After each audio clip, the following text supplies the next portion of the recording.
On fire. Achieve financial independence. Even with kids, take early retirement using this money secret. Written by Tom Cromwell, narrated by Russell Newton. What does your American dream look like? There are probably millions of answers to that question, many of them being a variant of the idealized classic of a self-sufficient life. For James Truslow Adams, the American dream is the belief that life should be better and richer and fuller for everyone, with opportunity for each, according to ability or achievement. Back in the 1800s, that might have meant having the opportunity to start a small holding to live off the land in libertarian tradition. But modern Americans dream more frequently about a life of comfort and consumerism. When we dedicate so much of our lives to working, it often seems like the comfort and fun won't begin until we can leave our work life behind and enter retirement. But even then, it's not guaranteed. Too many Americans find themselves with far too little in savings to live in comfort without the crutch of regular income. And that's reflected by the 63% of Americans who don't think their savings are on track. If you find yourself in the same camp as that 63% of Americans, then you might be dismissive of the idea that you could retire as a millionaire. I cannot promise you that you will, but you certainly can. People often look to the Millionaire Club as hyper-exclusive, but that's just not accurate. If you're earning a decent average salary, or if you have the significant financial commitment that comes with having children, then it will no doubt be harder. But you can do it, and you already have all the tools you'll need. A solid work ethic, self-restraint, and a whole truckload of vision. You see, the secret to accumulating $1 million isn't a secret after all. Through a combination of frugal living, saving, and investing, you could very well build up a 7-figure nest egg by the time you retire. We're not looking at the 1% here, but instead the nearly 7% of U.S. households that claim to have hit the mark. There will be sacrifices along the way, and you'll need to make difficult choices. This is especially true if you want or already have children. Raising a family is rewarding, but there are so many extra expenses that come with it. You need to be realistic about what you can achieve in a relatively short time when you also have to think about putting dinner on the table and keeping a roof over everyone's heads. It's much easier for people who earn 6 figures or who don't have children to save and invest money, but the Millionaire Club is not reserved for them alone. What I hope you'll see is that you can join them and become a millionaire too, but you'll need to start now. As I said, the tools that you need to save and invest effectively are right in front of you. Pick them up and get to work. How to retire a millionaire. You don't need to be a millionaire to retire. Indeed, most retirees aren't.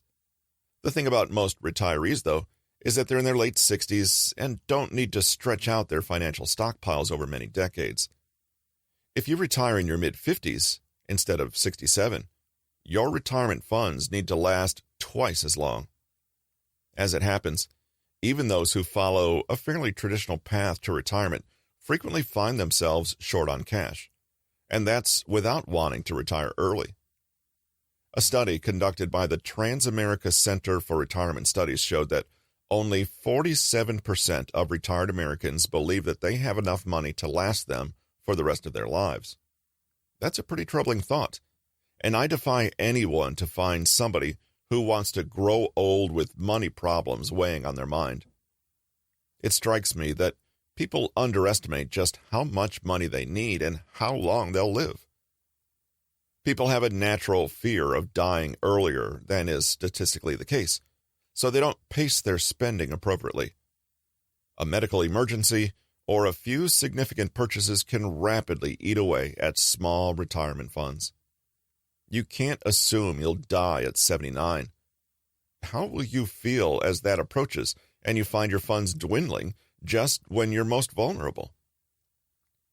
To cut to the chase, the key to all of this is time. The earlier you want to retire, the more money you'll need to accumulate. The earlier you start working towards your financial goals, the easier you'll be able to acquire and accumulate the wealth you seek. If you're saving $500 per month, you could be a millionaire in 33 years' time. This is obviously a far more acceptable time horizon to somebody in their 20s who can wait 33 years, but if you've just hit 50, you'd probably prefer to have an 11-year waiting time to reach the seven-figure mark, even if that does mean stashing $60,000 each year. In a nutshell, the sooner you want to reach your goal, the more you'll have to commit. To give a sense of how and when you could retire a millionaire, I've set out the figures in a grid below. Here, you'll find out at what age you can become a millionaire based on your monthly savings and your age. For the sake of argument, I've assumed that you're starting from scratch with $0 to your name, with a modest 9% annual return on your investments. We'll get to how you can achieve higher returns in good time, but for now, this gives a good indication of what it'll take for you to reach this rounded goal. Not many people are going to be able to save $2,000 per month, but if you can save even $1,000 per month, you can see that by starting early enough, you can retire a millionaire by 48, assuming modestly good returns. However, too many people are leaving it too late to start investing for retirement, and that's a problem. To avoid becoming part of that statistic, you need to start saving and investing now, because the sooner you start, the easier your path to wealth and security will be. When can you retire? The truth about F.I.R.E. is that you don't necessarily need $1 million to retire. It's safe to say that you could probably eke out a comfortable, if basic life on less than that, no matter what age you want to retire at. But it naturally follows that the earlier you retire, the more money you're going to need to carry you through life. Giving up the relative comfort and security of a regular paycheck is not something to take lightly, and likewise, deciding to retire should not be a spur-of-the-moment decision, unless you win the lottery or come into some serious wealth from a long-lost aunt. If you want to retire early, and for those who follow the F.I.R.E. movement religiously, the goal is often to retire by 40 or around there, you're going to need to exercise some seriously proficient financial management. People often imagine a wealthy retirement without taking any action to achieve it. They put off starting a 401k account. They don't make investments, and they save these things as something to do when I have more money. The unfortunate truth is, however, that without positive and sustained action, you will never have more money and will have harmed your chances of retiring in relative comfort, let alone riches. There are lots of factors to consider when deciding whether you can retire early, but it all ultimately boils down to two questions. What do you want your retirement to look like? And how much money will you need to get there? Naturally, the first step to take is deciding what you want from life and retirement. Focusing on finances is all well and good, but if you predicate your decision to retire on having a certain amount of financial firepower, your retirement figure should be grounded in the reality of how you want to live. Retirement doesn't have to be all golf courses and bridge afternoons, unless that's what you want, and charting a course for your future will help you navigate the route in the present. To followers of the F.I.R.E. movement, deciding how much money retirement will cost is an essential step, as this figure will help them to determine when they can hang up their work boots. Summed up, their theory is that you should have enough money upon retirement to meet your regular expenditure. This entails not only accumulating a serious amount of money at an early stage, but also requires those practicing the theory to plot out and stick to a meticulous budget that ensures their money goes the distance into later life. By this logic, how much you need to save for retirement is highly dependent on your circumstances. Of course, it always helps to have more, but perhaps the most grounded way of approaching this is to take a calculated look at how much it costs for you to sustain yourself and consider how much money you would need to live in this way for 10, 20, or 30 years. As you'll now already know, one of the most significant factors influencing when and how much you'll need to take into retirement is time. How old you are, along with when you want to quit working, will determine how long you have to accumulate assets and savings. It's also the case that the earlier you retire, the more money you'll need to support yourself through a period that's usually limited to the final decade of a person's life. Nobody can tell you the exact amount of money you need to retire comfortably, and this is what makes it so important to define what you want your retirement to look like. Even with a residual income, leaving the working world won't suddenly make the cost of living irrelevant to you, and the chances are that you'll need more money to pay for things like health care than you did during your youth. Suppose you find it too difficult to set an exact figure and budget your life down to the penny for the next few decades. Instead, aim to have enough income to pay living expenses for the rest of your life without having to resort to employment or a dependency on other people. In other words, you should be aiming for financial independence. Financial independence is portrayed as something you achieve when you get rich, but this simply isn't the case. There are plenty of people living modestly who are independent of the need for gainful employment or the support of others. For me, financial independence goes beyond just having enough money to carry you through the rest of your days. Of course, that's the practical side of things, but it's also about freedom, the chance to do what you want, when you want, without having to worry about the rat race or where your next meal is coming from. To my mind, that's better than plain old retirement, and it could come a lot earlier too. If your passions can generate some form of income, you can fund your lifestyle with a combination of investing and doing work that you love. When you wake up each morning, pull on your work clothes and start the commute, are you spending your time how you'd like? Is your working schedule flexible enough to allow you some precious family time or to take a trip once every so often? If the answer to these questions is no, it isn't too late. You can achieve financial independence and all the trappings that go with it, but you need to start planning your life and finances sooner rather than later. The key thing to remember is that while financial independence offers an alternative to traditional retirement, it isn't any easier to put into action. Whatever it is you want to do with your retirement, it's important to taper your expectations. This is especially true if you have children and are earning a reasonably average salary. Perhaps the most significant barrier to successfully meeting retirement goals is that wannabe retirees move the goalposts as they go. By this, I mean they let their spending get ahead of them and lose sight of their goals. As they start to make more money, they feel that they should be incrementally increasing their standard of living instead of putting the extra money towards their original goals. I've known people who got a pay raise and started taking a series of elaborate and exuberant holidays to celebrate, which of course became more of an annual tradition than a one-off thing. This meant that rather than putting their extra income to work for them, they were spending it. To those in the know, this is called lifestyle creep, but in layman's terms, it's the practice of spending more money as your income or savings goes up. It's a good thing if you want to live a luxury lifestyle, but it's dangerous if you want to make your money last. This is all the more important if you have a lower income, because it's hard to make the jump from that position to a wealthy later life.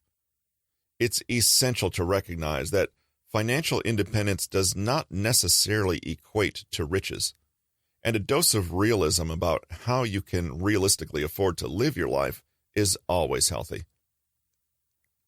Many early retirement plans have been ruined by a slow yet constant growth in living standards, which brings with them more expensive lifestyle choices.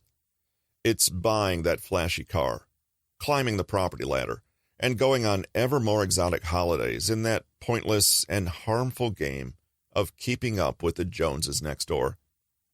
The "I deserve it because I worked hard" mindset will keep you in debt that grows with every passing year, pushing you further and further away from financial independence. If you allow lifestyle creep to work its way into your finances, you'll get trapped. Remember, the fancy cars, the big house, and the frequent holidays cost money, which could keep you working in a job that you don't want. This is especially true if you're paying for all this on credit, leaving you with an even bigger bill and not much actual substance to justify it. If you're not in debt, don't be tempted by consumer credit, and if you are, work damn hard to get out of it. Your early retirement depends on it. Money frittered away in the present is gone, but money invested now could be worth many times more in 20 years. When that hits home and you get the financial independence bug, you'll never look at spending in the same way again. Planning your retirement. Retirement is not binary, even though it can seem like it when you look at the traditional way of doing things. For most Americans, retirement is like hitting a switch that sees you transition from the world of work into a slower-paced lifestyle. The thing is, no rule book dictates how retirement should look. There are many permutations of the status. What one person might consider a full-on working week might look like a laid-back, part-time affair to another. I can't describe every possible path through retirement, as that would fill the pages of War and Peace many times over, but I think it's useful to get an appreciation of the different approaches commonly taken. Traditional retirement sees people work hard for around 40 years before enjoying the last few decades of their life by living off their savings, pension, and maybe even some government support. The vast majority of people will be familiar with this approach, and it's probably the route taken by your parents and grandparents. Now, there's nothing wrong with living your life to the normal rhythm, but naturally, the question many people ask is, why should we wait?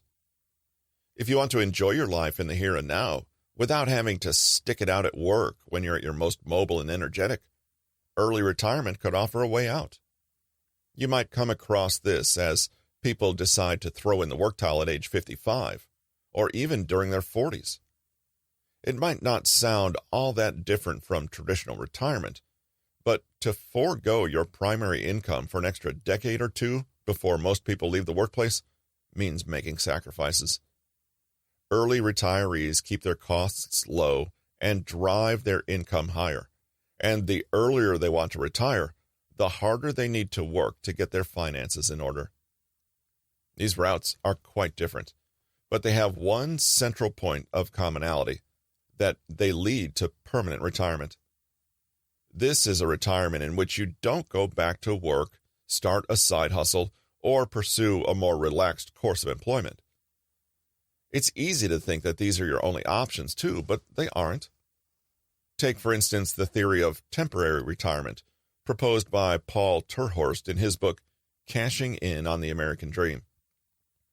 As an alternative to early retirement, Terhorst suggested that people use their middle years during their 30s to 50s to enjoy life. Without a 9-to-5, these people can raise a family and enjoy time with them. They can travel and have the choice to go back to work at any point.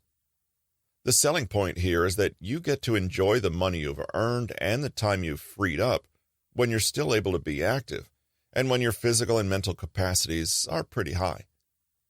To my mind, this is something of an extended sabbatical. There's nothing wrong with that, but it does mean that if you run out of money, you'll have to re-enter the world of work.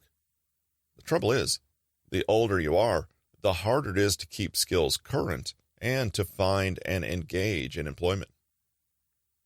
Perhaps the best alternative is another middle ground, that of semi-retirement.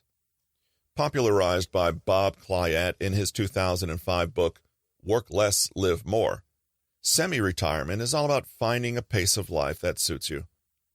You can get the income benefits of work, but with the free time of retirement. This might mean working in a reduced capacity, changing jobs to something that offers you a sense of satisfaction, or supplementing your investment income with a carefree, low-stress job. Either way, you'll be able to deviate from the conventional way of doing things without the financial burden of leaving the working world altogether. You can approach retirement in any way you choose. The formats I've set out are little more than theories, and there's nothing to stop you from forging your way forward. Retirement is all about having choices and the flexibility to do more or less as you please. One thing's for certain, though, and that's that you should only look to retire for the right reasons. When you're working in a dead-end job, or under a manager that you just can't get along with, or if you desperately need a break, retirement probably isn't the answer. There are other solutions, like finding a new job or taking a sabbatical to remedy these issues without cutting out your direct source of income. Think carefully about your motivations for seeking out retirement, whether early or otherwise, and only act on them if you're doing it for yourself and not to escape something else. The path to retirement. With goals and aspirations for retirement in mind, you'll probably be eager to start making some headway. Although it's easy to categorize these comments as purely retirement advice, you need to remember that we're talking about your future here, in the very broadest sense. This isn't just about what your final years will look like, but also about how you'll get to them, what you'll be able to enjoy in the meantime, and the hard work you'll need to put in. Despite the grand scale of the task ahead, you don't need a plan that maps out every single action you'll take, and you needn't even account for each dollar you earn or spend.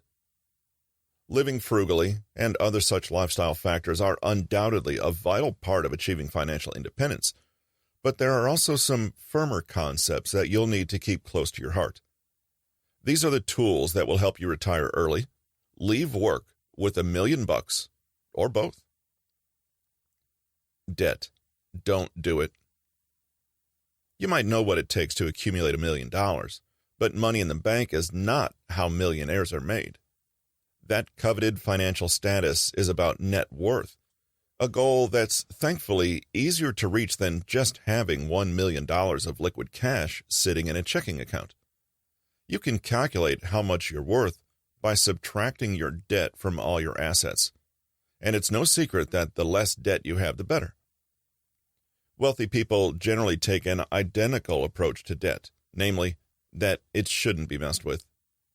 You might dismiss their argument that they don't need to get into debt as they can just pay for things outright. However, it can also be refuted since they got rich somehow, which can probably be partially attributed to an aversion to debt. In a world where opportunities to get into consumer debt are everywhere, it's much harder to altogether avoid debt than it perhaps might have been when your only reliable source of borrowing was from the local branch manager. You no longer need to look somebody in the eye to borrow money, and there are services that allow you to spread the cost of everything from clothes to white goods over an extended period, whilst racking up additional charges in interest payments and fees. With so much credit on offer, it's no surprise that many people fall into the mindset that it's okay to borrow liberally. With the nicest things within reach and only a credit agreement checkbox away, it's easy to lull yourself into a false sense of security, but the reality is that few people are using debt wisely. Before I can give any advice on the subject of debt in the context of retirement, it's important to understand that debt is a more complex topic than you could ever imagine. It's so often the case that financial advisors and advice columns divide borrowing into good debt, used to pay for things that help to create wealth, such as a student or business loan, and bad debt, used to describe things like credit cards and other consumer liabilities. This binary classification just isn't helpful, however, since even so-called good debt is only useful in certain circumstances. A college degree is often billed as a solid gold promise of higher future earnings and a bright professional future, but there is no actual guarantee that you'll earn more money with a degree than without one. Some reports even suggest that almost half of college graduates take positions out of school that do not require a degree, but the scarier figure is the 20% who are still in the same position a decade later. For even unnerving reading, you need only look at the millions of borrowers who lost their homes to foreclosure during the subprime mortgage crisis that took place between 2007 and 2010. As property prices went into freefall, the sting in the tail of adjustable rate mortgages came into its own and claimed the life savings of far too many Americans. In short, their coveted property investment, the one they put so much on the line for in terms of mortgage borrowing, was gone. This shows that success is not assured and that debt should be used very sparingly and only when you have a plan for it. Of course, it's impossible for a matriculating freshman to know what their job prospects will look like at the point of graduation, but actively limiting and reducing your debt while you're in school can only be a good thing. The same is true of mortgage debt too, and any sensible advisor should really be telling you to find a payment level that works for you over the long term, taking into account the possibility of redundancy, a larger family, and any other wealth-draining circumstances that might crop up to limit your future income. Overall, debt can never really be risk-free. Whatever it is you're borrowing for, and however good it seems, you have to look critically at what you're getting yourself into. Ask yourself whether the debt will pay you back more than what you put in. If, after factoring in the principal repayment, interest, and other potential uses of the money that you've foregone, you still end up with more than you would otherwise have had, your debt is probably worthwhile. Good debt will always do more for you than you do for it, and sticking to that mantra will help you to stay on track. If you do find yourself in debt, it's important to acknowledge just how damaging your situation could be to any hopes of early retirement. Leaving active income behind will almost certainly be out of the question if you're struggling to beat down a high debt figure, and ongoing repayments may significantly limit the amount of residual and passive income that reaches your pocket to cover the cost of living.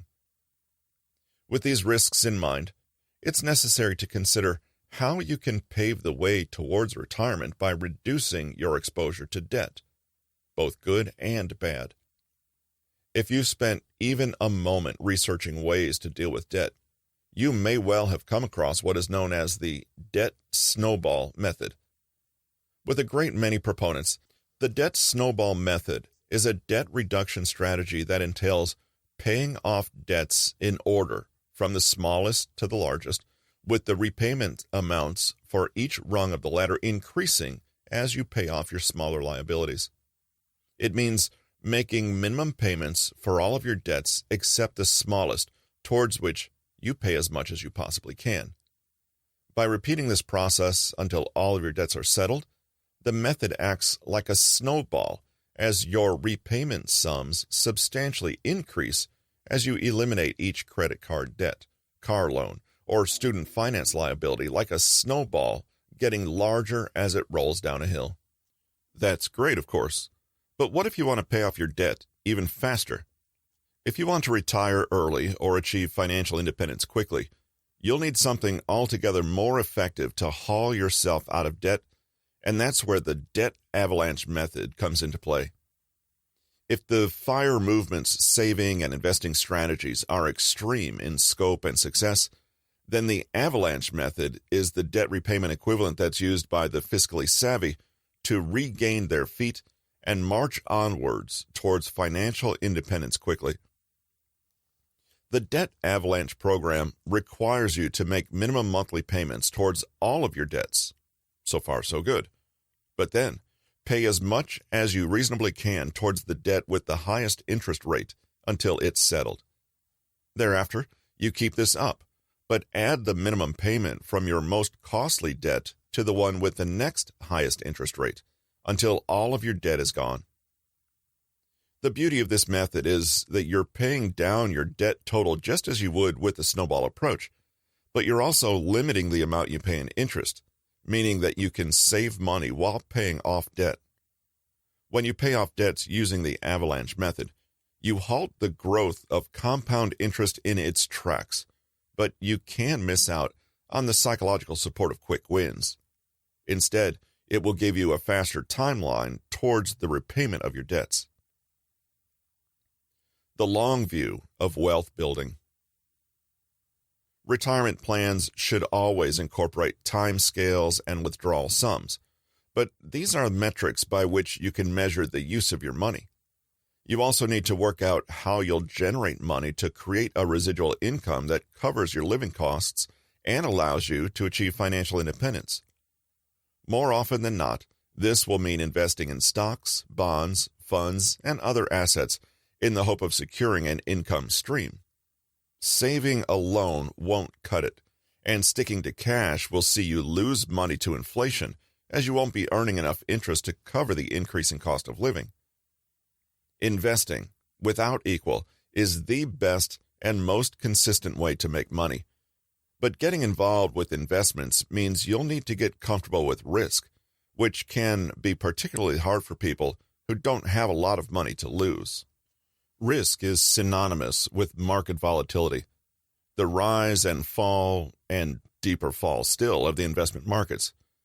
As the measure of price change over time, the volatility of any given investment should be of particular interest to anybody who wants to generate wealth, and it's important on two levels. Firstly, you should generally only involve yourself with investments that are within your level of risk tolerance. That is to say, that regardless of how much you think you need for retirement, putting all of your money into a high-risk, potentially high-reward venture is not a good idea. That being said, risk is also an important indicator of an investment's potential. More volatile investments are riskier because their prices are unstable, but they will generally also offer higher potential returns. It's a balance that you need to tread carefully, and one that you'll need to become familiar with if you're to follow the F.I.R.E route into later life. You can get a good feel for volatility by watching the markets after making your first investments. It can get stressful when the first market drop comes along, and your first instinct might be to cut your losses and sell. But remember that doing so will make your losses real. If you can tough it out and remain invested during the more difficult times, all you can expect to happen is the value of your portfolio falling.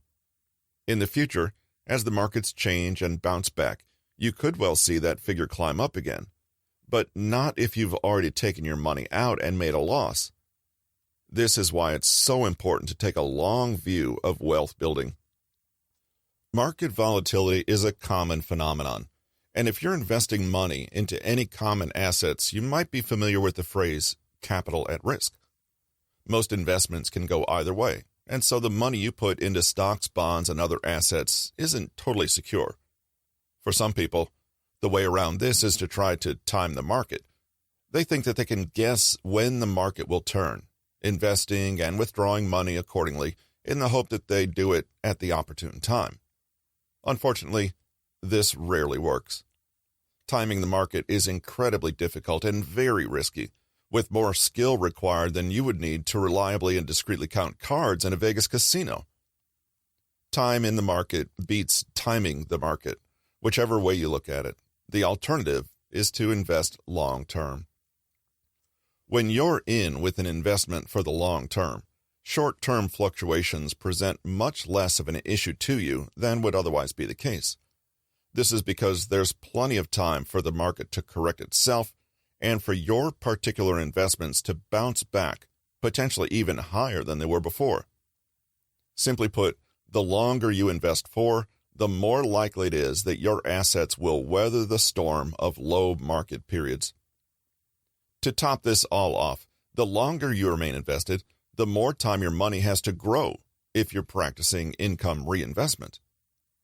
By choosing to reinvest any dividends or profits generated by your portfolio, you can benefit from the power of compound returns, which act like a snowball, growing in size as your returns get reinvested over time.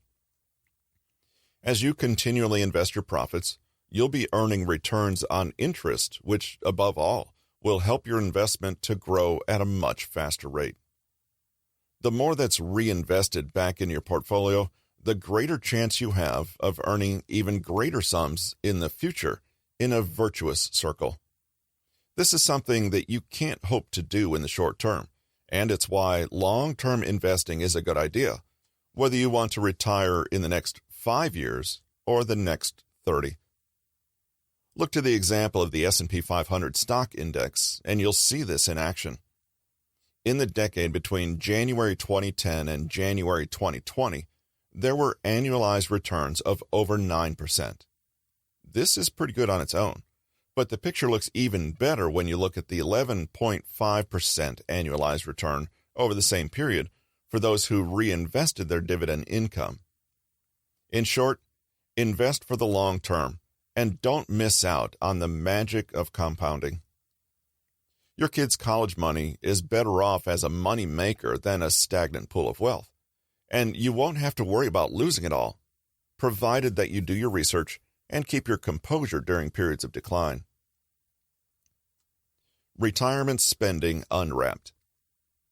Even once you hit retirement, the planning and discipline can't stop if you want to continue being financially independent. With or without the F.I.R.E. movement, there are certain financial rules that just make plain sense when trying to make your money go as far as possible. Two of those are the 25 times rule and the 4% rule.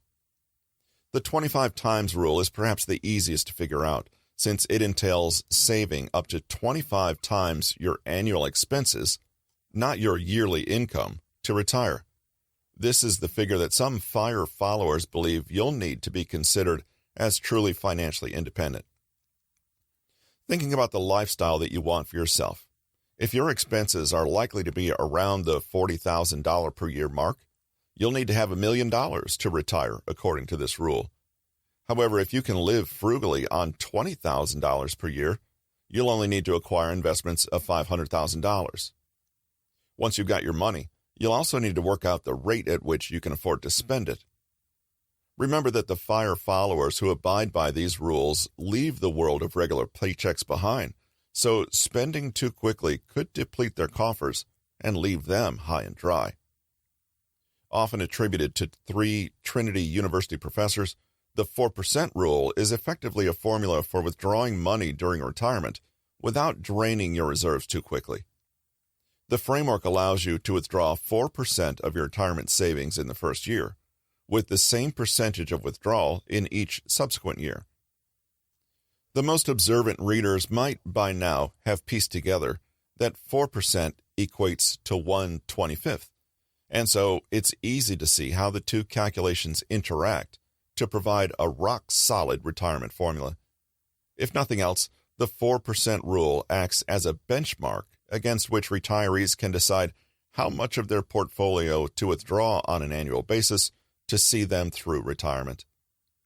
By withdrawing a percentage of your portfolio's total value instead of a flat figure, you can benefit from the reinvestment of your residual income, which stretches out the money you have available. It also provides a hedge against inflation. The 4% rule assumes that historic returns on the S&P have averaged just around 8% to 9%. If you assume you need to deduct historically average levels of inflation of around 2 to 3% from this return, you're left with 5 to 6%. However, there are a number of other factors, such as market volatility, producing lower returns, plus the need to sell investments in falling markets, and a margin of safety that make 4% a realistic baseline. The problem for those who wish to retire early, however, is that this rule does not reliably guarantee that your portfolio will last for the duration of your life after work. It also becomes fairly useless once you tick over the 70 1/2 mark, as U.S. tax law then requires you to take withdrawals from your IRAs. When other withdrawals start coming into play, continuing with such a formulaic approach to using your portfolio doesn't only leave you at the mercy of inflation, but could also open you up to increased tax liability. On the whole, the 4% rule is a reasonable place to start, but it doesn't necessarily work for those who want to retire early. For one thing, the rule was modeled on a hypothetical portfolio that was split equally between stocks and bonds. In all likelihood, your own portfolio will be composed differently than that model, and your investments might also change throughout your lifetime, meaning that the balance will shift. Perhaps most significantly, however, the 4% rule works to a 30-year time horizon. This means that the rule probably isn't suitable for those who have already reached retirement and are aged over 65, but it also makes it potentially unsuitable for those who want to retire earlier than 50. Many adherents of F.I.R.E. that want to retire very early, in their 30s, use 3% as a prudent rate. I cannot state enough how important it is to manage the risk of running out of money when you want to retire early. And so even if 4% is your starting point, you should seek out a more bespoke solution that reflects your circumstances, the composition of your portfolio, and your definition of retirement. For example, I aim to live off the income generated from my portfolio without ever touching the capital. This means that I do not damage my long-term prospects if there's a market crash by eating into large parts of my portfolio to provide current income. This is a real danger to people who retire very early, who are relying on a whole stock portfolio. For them, taking out $30,000 or $40,000 following a crash, such as in 2000 to 2002, the market lost around 50% of value, would seriously dent their capital. These are the types of scenarios when the 4% rule fails to make the funds last. Make it your own. It's not always easy to live life as an average American with dreams, but also 2 kids and a dog, and there's no getting away from the challenges you'll face on your way to realize those. It can be done, though.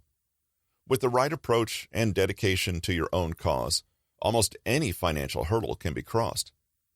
In the rest of this book, we will be setting out to provide answers on how to realize those dreams and overcome those challenges. Chapter summary and conclusions. You and everyone can retire a millionaire, but you may not need that much to do so. Start investing early to make the power of compounding work for you. Decide what your retirement will look like. Will it be part-time or volunteering work? Maybe a frugal existence in a low-cost location filled with cheap outdoor pursuits or more expensive hobbies and pastimes. This determines how much money you'll need. How much do you need to retire? Conventionally in retirement, you need an income between half and a third of your working annual income. The F.I.R.E. movement usually considers that you should have 25 times your annual expenditure as a retirement pot. How to get there? Invest carefully and assiduously. In all cases, eschew customer debt. How can I make funds last through retirement? A withdrawal rate of 4% for people retiring in their late 40s or 50s is likely to be prudent and protect you against inflation. This has been On F.I.R.E. Achieve Financial Independence, even with kids. Take early retirement using this money secret. Written by Tom Cromwell, narrated by Russell Newton. Copyright 2021 by Platinum Media Limited. Production copyright by Platinum Media Limited.